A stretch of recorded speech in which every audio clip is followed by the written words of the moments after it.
guys! Okay, so today, nandito kami ngayon sa Pacific Waves Inn. Nandito pa rin tayo ngayon sa Baler. And bago ang lahat, iro-room tour ko kayo. Dahil ang ganda na naman ng room namin. Ito yung room namin. And ito naman yung labas ng room. Parang hallway nila. And naganda. Para lang kaming nasa magandang bahay.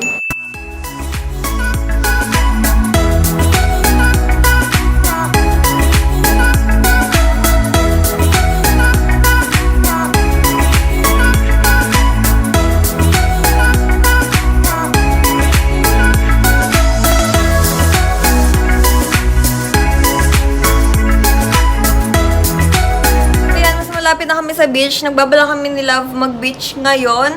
So, ayan, kitang-kita ko na yung alon, guys. And rinig na rinig yung alon dito. Ayan, oh. Ganda dito, guys. Okay, guys. Papunta kami ngayon sa beach. Sabang Beach. Tatry namin mag-surf ni Love. Actually, guys, hindi ako pwede mabasa. Dahil ito, kakabutas ko lang. So, mag-half bath lang ako siguro.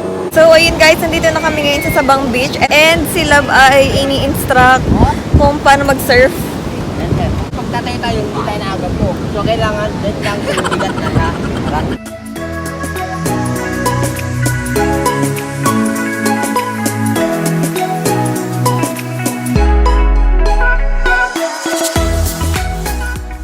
Pagkatapos namin mag-beach, nag-unlow kami, tapos umiglip ako. Tapos ngayon, papunta kami ng simbahan ni Love. Dahil Sunday ngayon. So guys, after namin magsimba, kakain na kami. And Kala ko pesta, pinuntahan natin. oo nga eh. Papakita ko sa inyo guys ang kakainin namin.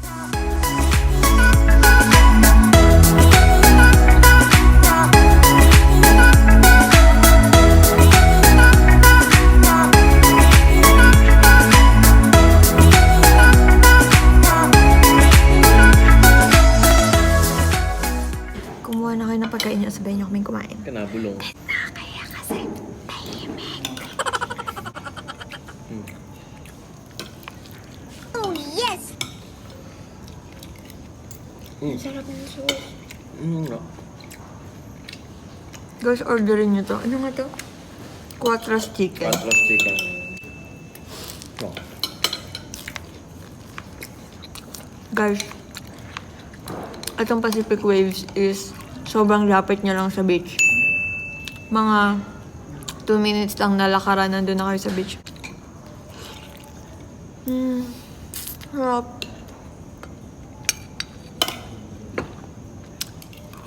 Guys, kagat.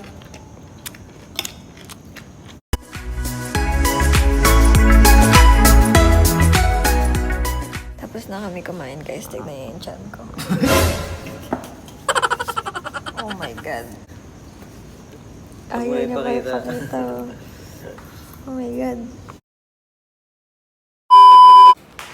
Good morning. So, papunta kami ngayon sa Sabang Beach kasi magsa-sunrise kami ni Love. Gusto namin ma-experience ang sunrise dito sa Baler, no?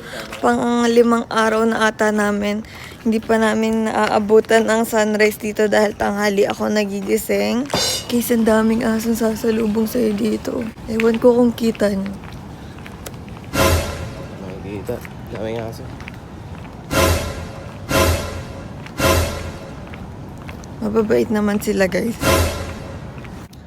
5 AM pa lang, guys, and sobrang dilim pa. Tapos ngayon, sobrang lakas ng alon kasi alam ko merong bagyo na paparating sa Bicol. So, ito is eastern. Damay din yung dagat. So, baka nagbabala kami ni Love na umuwi na mamayang gabi. And, ay, grabe, guys. Nakakakaba yung alon dito. Ang lalakas, nakakatakot. Takot pa naman ako sa mga alon. Beach aholic ako pero nakakatakot yung alon ngayon. Ah, sweet! Hi! Hello! Hi! Hello! Hi! Good morning! Sumunod siya sa amin, guys. Hello! 5:50 na and wala pa rin yung araw. Baka hindi nga dadating yung araw. Late nga dito. Sabi kasi ng ibang locals dito, late daw ng 30 minutes ang sunrise dito. So, titignan natin kung legit.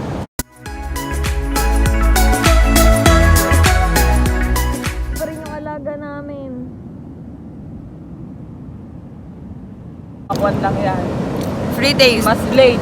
Ano, kumakain na to? Oy, binayaran mo ba yan? Free taste nga eh! Free taste. Si ate. Hello. Hindi ate, bibili kami. Oo, sige. Ayan. Magkano? Free taste na bukayo. Ito siya. Oo, ito siya yung Pakumbo special.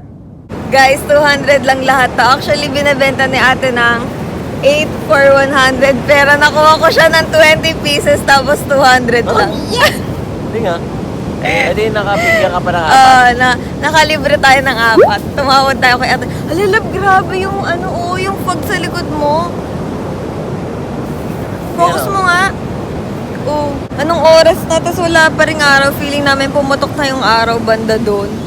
Ayun na oh. Pero walang araw na lumabas. So ngayon, magbe-breakfast kami and maliligo lang ako.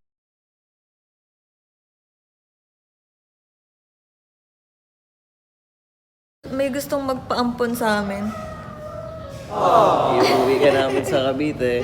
Ang cute! So guys, kakain na kami and syempre panoodin nyo to sa channel nila. Yung ano natin, yung guest.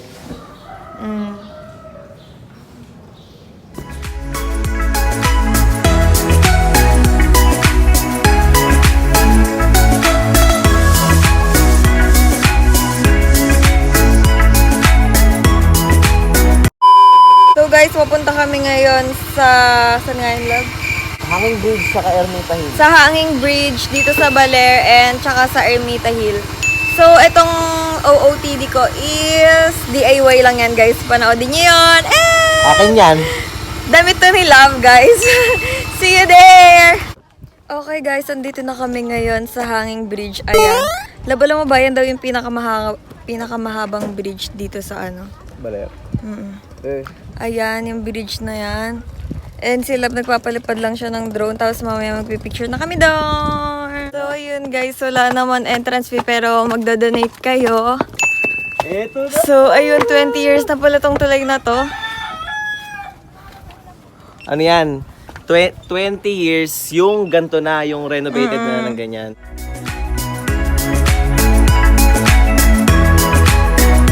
So, ayun guys. Tinaray namin tumawid nila pero hindi ko kinaya. Mga hanggang gitna lang kami pero sobra talaga nakakalula. Tapos nauga pa siya. Yung feeling mo para ka nasa bangkang malalaglag. No? Nagaganon-ganon siya. Nakakalula. Grabe. So, yun. Hindi na kami tumuloy. Tapos nagpicture na lang kami ni Love. And ngayon pupunta naman kami sa Ermita Hill. So, ayun guys. Nandito na kami ngayon sa Ermita Hill. Parang wala naman tayong pagtetrekan dito. Sabi kasi sa vlog na nabasa ko, magtetrek daw para makita yung mga statue. Doon, ayun oh. Ano nga yung history nun, Love? Ano, ito yung... Sila yung mga nakasurvive no?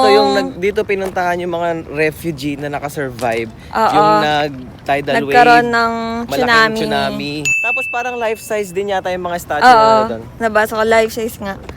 Ay, na kami. Mga more than 5 minutes na kaming umaakit ng hagdan. Nadadaanan kaming mga kubo kagaya nito. Feeling ko ano yan?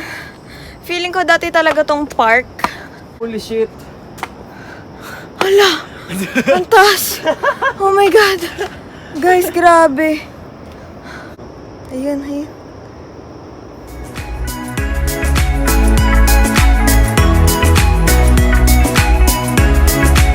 So, ayun guys, nandito na kami and meron kaming nakitang cross na malaki. Ayan siya. Sa bandang kanan ko, ayan. And hindi pa namin nakikita yung malalaking statue. So, kapag nandun ka na dun sa may cross, makikita mo yung dagat. And dito naman sa pinuntahan namin is merong arrow na nakalagay na overlooking. So, i-check namin ni Love kung ano ang nandirito.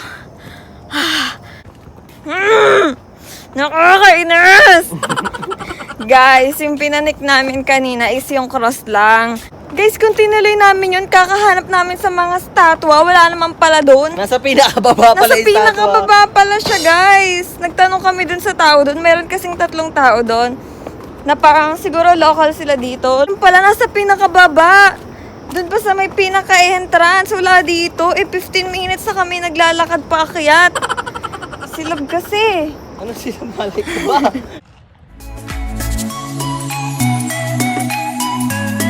So guys, binaba namin mula entrance hanggang highway. Nandito lang pala siya sa gilid ng bundok. And ayan siya. In person guys, malaki sila.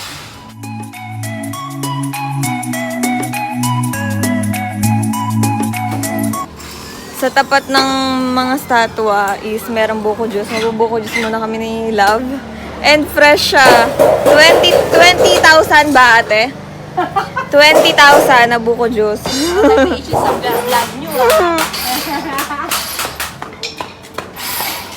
Nakabalik na kami sa aming room dito sa Pacific Waves Inn and titignan lang namin yung ibang rooms and maglalunch na din kami ni Love maya-maya. So guys, ito yung sinasabi namin na na pang-barkada na room. Madaming kama and double deck, ayan. Dalawa bawat isa. Oo. Tapos meron pang mas malaki sa isang building, 13 to 14 persons, no? So yun, ito yun, yung room na yun. Mas makakamura kayo sa ganito kung barkada trip kayo, no? Ka-modernize na yung... Tapos ano lang, nagre-rate lang siya as 200 to 300 each, no? Kung 14 persons kayo or 13. Good morning ulit! So yun, natulog kami ni Love, umaglip kami kasi mamaya babiyahin na kami so kailangan namin ng energy. And ngayon, magla-lunch kami dito sa baba, dun sa Quatros Food Hub. After namin mag-lunch, nagbabalak na kaming umuwi. Ayoko pa talaga guys umuwi, promise. Ayoko pa. Kaso si Love gusto niya na talaga umuwi kasi nakikita ko yung panahon dito, maayos naman. Hindi naman siya naulan, hindi naman makulimlim, maaraw siya. Kaso ngayon, sila biniisip niya kasi baka mamayang gabi umulan. Ayun, medyo na-worry din ako kasi may nagte-text din na yung about sa weather. So yun, baka umuwi na talaga kami. And yun guys, kakain muna tayo ngayon kasi kailangan natin ng sobrang energy. And ipapakita ko sa inyo kung anong kakainin namin. So guys, by the way, ilalagay ko sa description box yung link na tong pinagstayan namin. Nire-recommend ko to sa inyo guys, swear. Para kayong nasa hotel at the same time para kayong nasa province. Perfect na perfect to pang barkada. Connect namin ni Love yung yung mga rooms nila for barkadahan. And ang klase niya guys, yung double deck niya is parang sobrang modern na, ganon. Ilalagay ko yung mga picture dyan, guys, kung may insert ko man. Sa halagang 200 to 300 plus is, meron na kayong room if you are, guys, 13 to 14 packs, ganon, mga ganon. Meron din silang mga good for 8, mga ganyan. So, yun, di ba, kung mag-share kayo, mas mura and maganda pa yung room nyo. So, yun lang, guys. Magla-lunch na tayo and kakain kami ulit sa Quatros Food Hub. Yun nga yung restaurant nila dito sa baba. And guys, yung tinitignan ko ngayon is yung view sa dagat. Kitang-kita ko yung waves. Ito yung view niya, guys. Dito sa room namin, kita yung dagat. And ito siya. Ayan! Nandito ako ngayon sa tapat ng bintana. Ayan yung bintana. Tapos ito yung sa labas. Ayan siya. Pababa na ako ngayon dahil tayo ay lalamon na.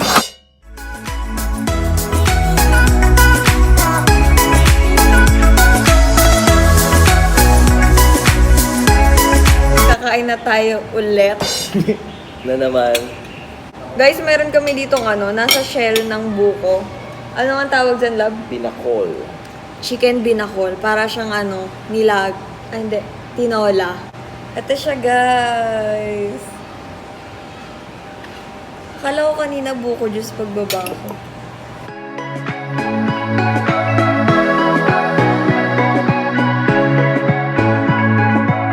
So, yun lang, guys. Pauwi na kami and mag-suggest kayo ng maganda pang mga tourist spot.